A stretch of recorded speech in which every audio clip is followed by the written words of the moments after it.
जाड़े के दिन खत्म हो रहे हैं और गुनगुनी धूप में बैठी भक्तिन बुआ ख्यालों में खोई हुई थीं। तभी उनकी भतीजी सुरेखा चहकती हुई पहुंच गई। अरे बुआ, कहाँ खोई हुई हो? कहीं ना लल्ली, बस ऐसे ही। तू बता, इधर कैसे घूम पड़ी? बुआ जी बताओ, हमारे मौसा आए थे। कौन? राम प्रकाश? हाँ बुआ, बीमा पॉलिसी लेने के लिए जिद कर रहे हैं। अरे वो आता दिख जाए तो लोग गांव छोड़कर भाग जाते हैं, ऐसा खौफ है उसका। हमें भी पहले बड़ा परेशान करता था ये राम प्रकाशवा। एक बार ढंग से डांटा तब जाके पीछा छोड़ा। बड़ा ही बेगैरत आदमी है।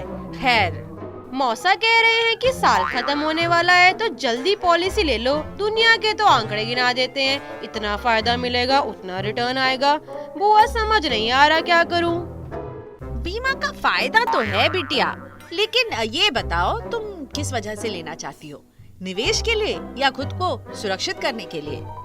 मौसा तो 3 फायदे बता रहे हैं। कह रहे हैं कि इंश्योरेंस के साथ रिटर्न भी मिलेगा और टैक्स भी बचेगा। पहले बताओ बिटिया, इंश्योरेंस खरीदने पर टैक्स की तो बचत होती है, ये हम भी मानते हैं, लेकिन ये बताओ तुम टैक्स के दायरे में आती भी हो? अरे मेरी तो मामूली सी इनकम है, टैक्स तो लगना नहीं चाहिए। मैंने उन्हें बताया तो वे पापा के पीछे पड़ गए कि आप लो पॉलिसी। अब भी फोन लगाओ उस राम प्रकाश को और ये पूछो कि पिछले 10, 15 या 20 साल में बीमा में निवेश पर कितना रिटर्न मिला है? अरे बुआ, मेरी समझ में ये पचड़े कहाँ आते हैं। उनसे पूछो पॉलिसी खरीदने पर कितने साल में पैसा डबल हो रहा है, जरा ये तो पूछ।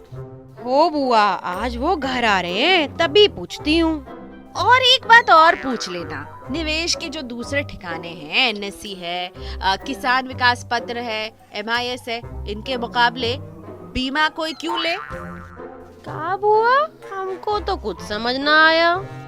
अरे हम तो बस ये कह रहे हैं कि अगर किसी को पैसे की सेफ्टी के साथ अच्छा रिटर्न भी लेना है तो ये बढ़िया साधन है। पर मौसा कह रहे थे कि पापा का टैक्स भी बचेगा। अरे तो टैक्स तो NSC में भी बचता है और रिटर्न भी इसमें मिलता है। अच्छा, एक और बात बताओ बिटिया, बीमा बेचने वाले इतना निवेश निवेश चिल्लाते हैं, लेकिन ये बताओ इसमें SIP या ETF जैसा कोई विकल्प क्यों नहीं है? तो बुआ ये बताओ अब किया क्या जाए? देखो बिटिया, बीमा मतलब जीवन की सुरक्षा, बस।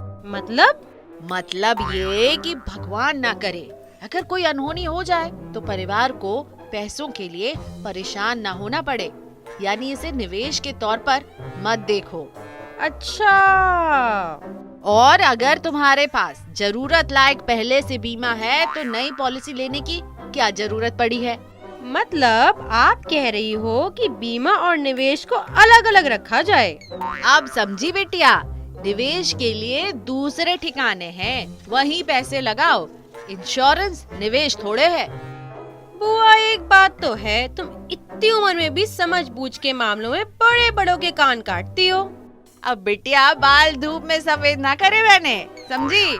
चलो जाओ और ये गलती मत करना फिर से।